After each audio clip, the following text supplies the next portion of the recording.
Imagine divers using a human body as their training weight for 8 years, not knowing what they were dragging through the water. Or picture a man's identity being lost for 44 years because investigators got one crucial detail wrong. These aren't horror movie plots, these are real cases that will change how you think about missing persons forever. Before we begin, this video discusses real violent crimes and may be disturbing to some viewers. This content is for educational purposes, examining forensic investigation and criminal justice processes. Viewer discretion is advised. Content warning: this video discusses violent crimes. Viewer discretion advised. Educational content only. Hey, what's up, everyone? Welcome back to the channel, where we unravel stories that'll stay with you long after the screen goes dark. If you're new here, get ready, this one's a wild investigative journey. Today, we're diving into two disappearances that are so bizarre, they feel like they're straight out of a detective thriller. We're talking about a woman found wrapped in a carpet at the bottom of England's deepest lake, and a man discovered in a septic tank in the middle of nowhere, Canada. These cases showcase both the failures and triumphs of forensic investigation. Also, heads up, some parts, especially in the second story, get speculative based on available evidence and expert analysis. It's all for educational examination of these cases, so do your own research if you want the full picture. Let's jump in. Imagine you're standing by washed water in England's Lake District. Think of it like the grandest national park in your country, all rolling hills and shimmering lakes. Or picture an abandoned farm in Alberta, Canada, where an old septic tank sits forgotten. These places seem peaceful, right? But they're hiding investigative challenges that took decades to solve. Today, we're uncovering the stories of Margaret Hogg and Gordon Sanderson, known for years as Septic Tank Sam. How did they end up in these places? Why did it take so long to find them? And what does it say about forensic investigation techniques? Let's start with the lake. Case 1, the lake discovery. The tragic truth behind the discoveries. It's October 1976, and a group of divers is exploring washed water, England's deepest lake at 260 feet. They spot something unusual on a ledge near the deepest part, a heavy, oval bundle, about 3 feet long, wrapped in fabric and carpet, tied with rope and electrical tape. They think it's just a pet, like the smaller bundles locals sometimes sink in the lake. So here's the shocking part: they use it as a training weight, dragging it around to build stamina, then putting it back. Disturbing, right? They didn't know they were handling human remains.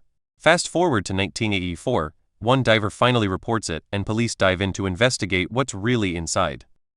Investigation reveals that was Margaret Hogg, a stewardess whose life became the center of a complex criminal investigation. Court records from her 1984 trial, reported by The Guardian, tell us she was married to Peter Hogg, an airline pilot 19 years older. They had 2 kids, a nice house, but their marriage was troubled. By 1973, Margaret was having an affair with an American banker, which created significant marital tension. The Times archives described their conflicts, sometimes physical, reflecting a deteriorating relationship. Imagine being their kids, hearing your mom's gone, only to learn years later she was the victim of a crime. In October 1976, after a week-long trip with her companion, Margaret vanished. Peter told everyone she'd run off, even filing for divorce a month later, per Cumbria Constabulary records. Forensic evidence presentation.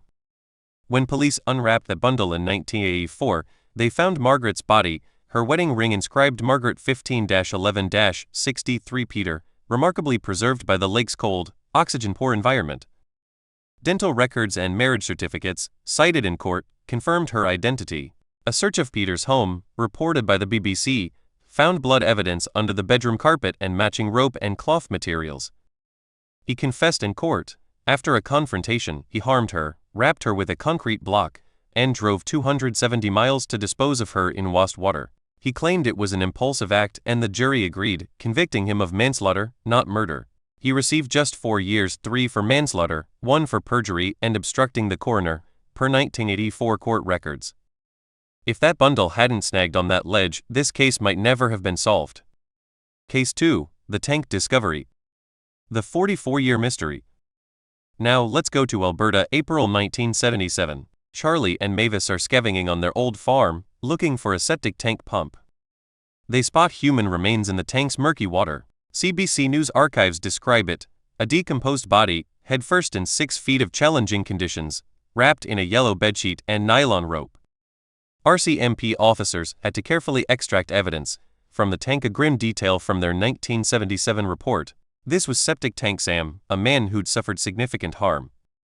Medical Examiner reports. An Edmonton Medical Examiner's report, cited in a 2021 RCMP press release, confirmed he was shot twice with a .32 caliber weapon, but only after being restrained and harmed with cigarettes and a butane torch, and injured, possibly with farm tools. Quicklime intended to accelerate decomposition actually preserved him instead. For 44 years, he remained unidentified. Early reports incorrectly categorized his ethnicity, significantly hampering the investigation. DNA technology advancement. But in 2020, Othram Inc. Forensic Genealogy, detailed in their case study, gave him a name, Gordon "Gordy" Sanderson, a 26-year-old Indigenous man from Manitoba. Gordy was taken from his family during the 60s scoop, a Canadian policy. Think of it like Australia's stolen generations that removed Indigenous children into foster care, per Canadian Historical Review 1997. He grew up struggling, battling addiction in Edmonton, planning a trip to see his brother when he vanished. Imagine being Gordy's sister, searching for him, never knowing what happened for over 4 decades. Expert commentary. What the evidence suggests. But let's examine what else the evidence might tell us. For Margaret, Peter's defense in court, reported by The Times, claimed she pushed him beyond his limits. She confronted him about her affair, became physical during arguments. Was it really an impulsive act like he claimed? The careful wrapping and long drive to Wastwater suggest possible premeditation, but there's no diary or witness testimony to prove intent beyond reasonable doubt. The jury accepted his version, resulting in a lighter sentence. So based on the evidence, did Peter act impulsively, or was there more calculation involved? Gordon's case investigation challenges. For Gordy, the case remains unsolved. With no suspects, police theorized a personal motive, revenge, disputes, maybe financial conflicts per RCMP 2021 statement. In small towns like Tofield, various theories emerged. Was it local criminal activity? Or retaliation connected to Gordy's personal struggles? The 60s scoop left many Indigenous youth vulnerable. Could his case be linked to that systemic issue? These are investigative theories. No concrete evidence supports specific scenarios. This is speculative analysis based on available information. What's your assessment? Random violence, or something more targeted? The deeper investigation, systemic analysis. The broader pattern. Here's what connects these cases. They're not just crimes, they're examples of people falling through investigative gaps. Margaret's body could have vanished forever without that ledge. Gordy was unidentified for 44 years because investigators initially misclassified key evidence. Margaret's case demonstrates how domestic situations can escalate, with a justice system that gave Peter a relatively light sentence, possibly too quick to accept his version of provocation. Gordy's story is heartbreaking, failed by the 60s scoop system, then by investigators who didn't properly identify his background for decades. Yet, there's hope in these stories. DNA technology gave Gordy his name back. Margaret's case achieved some resolution. These investigations prove that truth can emerge, even from the most challenging circumstances. But they also raise questions: how many others are still out there, waiting for advances in forensic science? Final analysis. Questions that remain. So, why do these cases impact us so deeply? Is it the betrayal Margaret by her husband, Gordy by systems that should have protected him? Or the sheer determination required to solve them? A lake, a tank, decades of investigation? What does it say when divers unknowingly interact with evidence for years, or when a man's identity is lost because investigators miss crucial details? Here's the thought-provoking part. What if there are other undiscovered cases in places like Wastwater? Or what if Gordy's case leads to other breakthroughs through advancing forensic techniques? Drop your thoughts in the comments. What aspect of these investigations interests you most? How do you think forensic science will continue evolving? Thanks for joining this investigative journey. These cases really showcase the evolution of forensic science. If you've got a mysterious case you'd like us to examine, hit the link in the description to submit it. Want to support our research? Check out our Patreon or become a YouTube member. Hit that like button if you found this analysis interesting, subscribe for more investigative content, and let's keep exploring these complex cases together. I'll see you in the next investigation.